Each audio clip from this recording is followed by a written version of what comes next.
अब सवाल उठता है, आखिर बांकीपुर ही क्यों?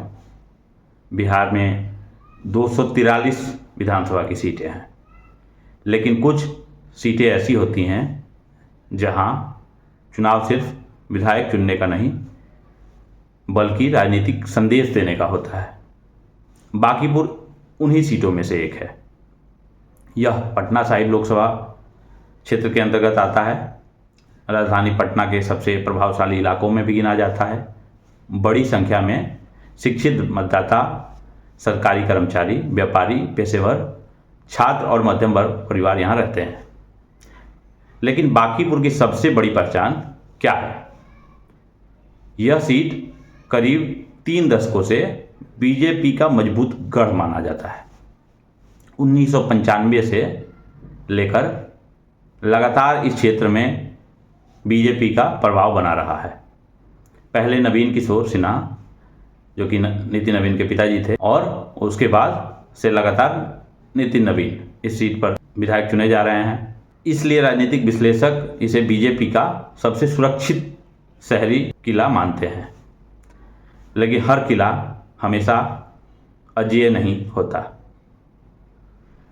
और यही वजह है कि इस बार पूरे देश की नज़र बांकीपुर पे है।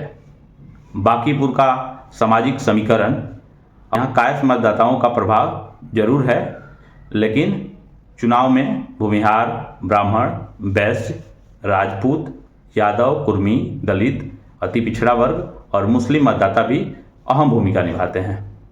यानी कि अगर कोई उम्मीदवार सिर्फ एक जाति के भरोसे चुनाव लड़ रहा है तो उसके लिए जीत कतई आसान नहीं होगी। बांकीपुर का मतदाता शहरी है। यहाँ लोग उम्मीदवार की छवि, स्थानीय काम और पार्टी की विश्वसनीयता भी देखते हैं।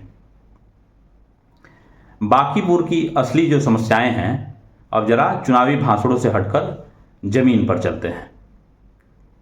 राजधानी का सबसे चर्चित इलाका होने के बावजूद क्या बांकीपुर की सारी समस्याएं खत्म हो गई है?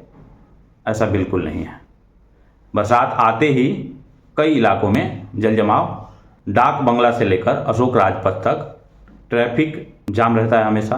अवैध पार्किंग की समस्या है, टूटी सड़कें हैं कई जगह पे, पुरानी सीवर लाइन है कई जगह खुले हुए मिलते हैं, मैनहोल खुला हुआ रहता है, गंदगी बहुत ज़्यादा है इस पूरे इलाके में, फुटपाथ पर अतिक्रमण की समस्या है, कई जगह तो फुटपाथ भी नहीं है, प्रदूषित इलाका है, घोर प्रदूषण है और बढ़ती आबादी का दबाव भी है। ये सब आज भी लोगों की रोज़मर्रा की जो परेशानी है उसमें सबसे अहम है। यानी सवाल यह है, अगर राजधानी के बीचों बीच रहने वाला जो नागरिक है इन समस्याओं से जूझ रहा है तो दूर दराज के जो ज़िले हैं बिहार के, उनकी क्या स्थिति होगी आप इससे सोच सकते हैं। इस बार मुकाबला अलग क्यों है? क्योंकि इस बार चर्चा सिर्फ बीजेपी या राजद या किसी एक दल की नहीं है।